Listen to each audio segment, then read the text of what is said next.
Sanibonani guys, igama nginqabile ngiphathela amazwi la ekobaba angomhla ka-6 August. Khethiwe guys. Usukume kusofa. Wama ngeenyawo wathi uthini? Uthi uzwe lakhe akazali ubaba. Uthini kumina? Hayi-ke guys umxolisi wathi hayi ngiyaxolisa. Abengithi mina usekutshelile. Wathi ungitshelile ukuthi akazali ubaba. Wathi ima kancane man. Wabethatha ijakhethi yakhe, ethatha iy'khiye zemoto. Wathi manje uyaphi? Wathi cha, ngisafuna ukuya ekhaya bengichazele kahle ukuthi yenzeka kanjani lento othi yenzakalile. Hhayi wamvimba umxolisi guys, wamvimba. Wathi suka endleleni yami. Wathi umxolisi ngeke ngikwazi ukudedela nje. Wathi ngithi suka endleleni yami. Hayibo, yakhala ingane yabantu. Guys, yakhala ingane yabantu. Umxolisi wazisola. He. Sekusuka lapho wavuma-ke ukhethiwe ukuthi angaqale ahambe esadinwe kangaka eyobuza unina ukuthi hayibo kwenzakalani ma vele wachithela ubaba kanjani vele. Anyway, umanenje wathi ukhethiwe angiqondi ukuthi uma angayenza kanjani, uma asoze ayenze into kanje, uma achithela ubaba angikuboni kwenzeka lokho. Wena wazi ngani ukuthi uzwe lakhe lento akutshela neyiqiniso? Wathi umxolisi hayi wenza ama-DNA test. Wathi ingakho asibizela lapha e-ofisini wathi asithathe ama-blood test.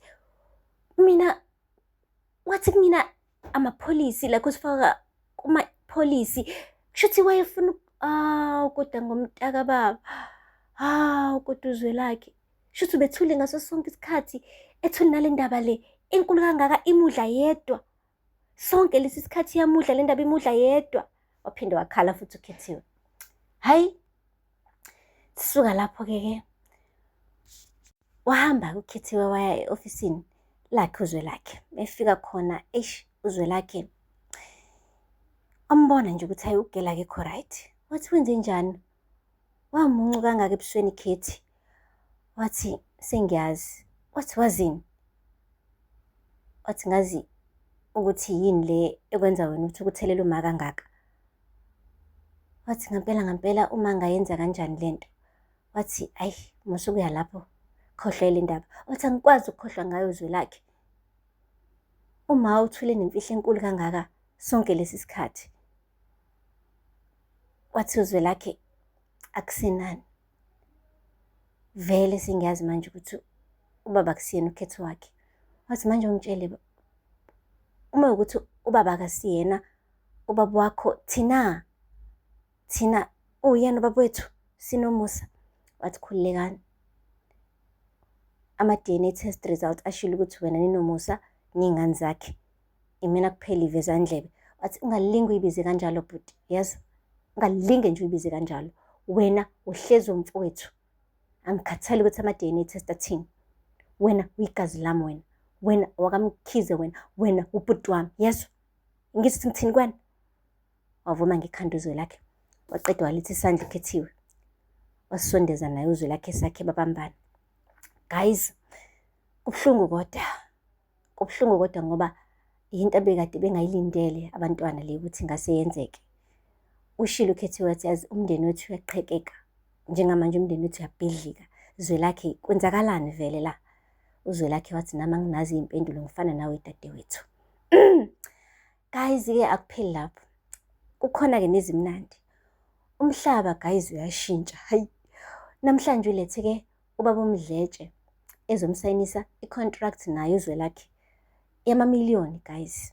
Le nkampani entsha isebenzelayo isimane nje iyavuma ukuthi Mkhize Logistics kube iyona edelivayo njengoba nje kwakhiwa izindlu nje ey'ningi kudingakala inhlabathi namatshe nosimende. Ama-trucking-ke alapha Mkhize Logistics uzosetshenziswa wona and uMkhize uzozuza-ke iy'ndodla zama-million guys ngalokho. Hhayi-ke kusayiniwe-ke kwathathiwe iy'thombe. Wajabula-ke uzwe lakhe wancoma nakumhlaba ukuthi hawu bhuti yazi umane washeshisa kakhulu bengayitshela ukuthi lento izoshesha kangaka. Ngiyabonga bhuti yazi ngiphathe kabi kakhulu ngesikhathi ngithola ukuthi wenzani la enkampanini. Kwakumele ngikucabangele ukuthi ushadile unomndeni ngingakuxoshisi okwenja kanje. buka manje wena usuyangikhathalela la, bengingayitsheli ukuthi ukuphinde nje ucabangele iMkhize Logistics. Wathi khululeka bafowenu, uyigazi lami wena, gazi. Kanti akazi ukuthi nje ukuthi gazi, ayibo, ayikhali ngagazi la. UZwelakhe akuyena okaMkhize, but asikho lapho.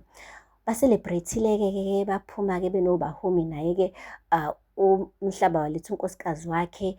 Kwamnandi nje, kwayi-couple celebration, kwadliwa kamnandi. NoZwelakhe waze wakhohlwa ukuthi uney'nkinga-ke zokungabi nababa. Guys, akupheli lapho. Le kaMtawunge-ke, hhayi, ubaba wakhe-ke uBahumi uke wathi awukufanele uZwelakhe umtshele ukuthi kumele sihlangane, yabo, kumele sithi ukukhuluma mina naye, okay?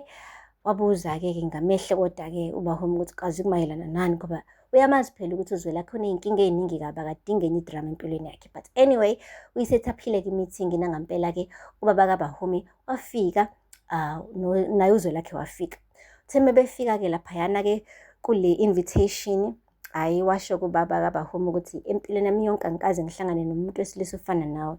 Uyazi kade ngikugxosha ngithi ungayishadi indodakazi yami, kodwa ubuloku nenkani, uphikelele ufuna ukuyishada ngenkani. Ngiyakubona manje ukuthi uyamthanda uBahumi ngenhliziyo yakho yonke, mfana wakaMkhize. Ngiyazi-ke wanginika nasi isiqwayila, wathi mekukhona nje into oyenzayo ebuhlungu kwindodakazi yami ngokushaya ngaso, namhlanje ngizokubuyisela lesi siqwayi, ngithi asoze ngashaya umuntu wesilisa oqotho njengawe, othanda indodakazi yami njengawe. Nangampela wasibuyisa isiqwayi, waqede wathi lalela-ke, ngifuna wazi ukuthi kusukela namhlanje ngubaba wakho wena wendodana yami. Guys, akaze kwaqondana kanje, akaze kwaqondana kamnandi kanje guys. Lapho khona impela uZwelakhe efuna ubaba, afuna umuntu ozombiza ngobaba. Wafika ubaba kaBahumi wathi namhlanje wena uyindodana yami, mina ngubaba wakho. Ngibone iy'nyembezi zihlengezela emehlweni kaZwelakhe, kungathi yinto ekade ayidinga empilweni yakhe, ukubona umuntu umele amanzi kakhulu, ewafuna amanzi engawatholi, ewafuna amanzi umphimbo uze kungathi u-dry, ebese ekugcineni kube khona lo mpompo ovuzayo, ebese waphuza la manzi engafuni ngisho ukuwaphumulela. Iyona-ke indlela beyizizwa ngayo kuZwelakhe, kumane wangathi khona umuntu omnikeza lo mthombo wamanzi akade ewomele guys. Wasibamba isagila, wasiqinisa, wambuka ubaba kaBahumi emtshela ukuthi ubaba wakhe. Iy'nyembezi guys zaqathaka. Ngoba ngampela le ndaba le yokuthi ufuna ukuthi where exactly do you belong iyahlupha guys. At least-ke manje usiyazi ukuthi noma thiwa akamazi ubaba wakhe wegazi ukuthi uba, at least kukhona indawo abhilonga kuyona, ubhulonga kaMtawunge-ke manje. That's good guys. Akupheli-ke lapho. uMhlaba ngesikhathi-ke esashiye idocument le kade isayina laphaya for uMkhize Logistics, uhambile wayekamereni-ke yokubheka ingane yakhe-ke le ntombazane ebelungiselela ukuyothatha unina emsebenzini. Kanti-ke la madocument azomane ebona umuntu oronke, uDumsane. uDumsane-ke umane wavula la madocument, methi uyaqalaza, hayibo, Mkhize Logistics, kanjani phela ngoba uMhlaba akasasebenzi khona. Methi uthi uyaqalaza, Tswelopilo Construction. Kusho ukuthi uMhlaba noZwelakhe bahlanganisa something. Waqala-ke wanyanya uDumsane, cause vele akafuni le y'ngane izwane, kodwa futhi uyafuna ukuthi like uMhlaba aqhubeke arane ibhizinisi laseMkhize Logistics, kodwa akafuni azwane noZwelakhe at all. uZwelakhe makabe yisitha, kodwa futhi uMhlaba aqhubeke asebenze kaMkhize. Like, it doesn't make sense, but anyway, siyabona ukuthi uhloseni vele ngalokho, ufuna ukuthi ifa liwele ezizukulwaneni sakhe, hhayi esizukulwaneni sikakhetho wakhe okuwumfowabo osadlule emhlabeni. Guys, asithi-ke aphela la amazwibela namhlanje. Ungakhohlwa ukusubscribe and like and comment. Until next time, bye. Sanibonani guys, igama ngiqabeleni ngiphathela amazwibela ekobaba angomhla ka 6 August. Khethiwe guys, usukume kusofa wama ngenyawo wathi uthini? Uthi uZwelakhe akazali ubaba, uthini kumina? Hayi-ke guys, umxolisi wathi hayi ngiyaxolisa, abengithi mina usekutshelile.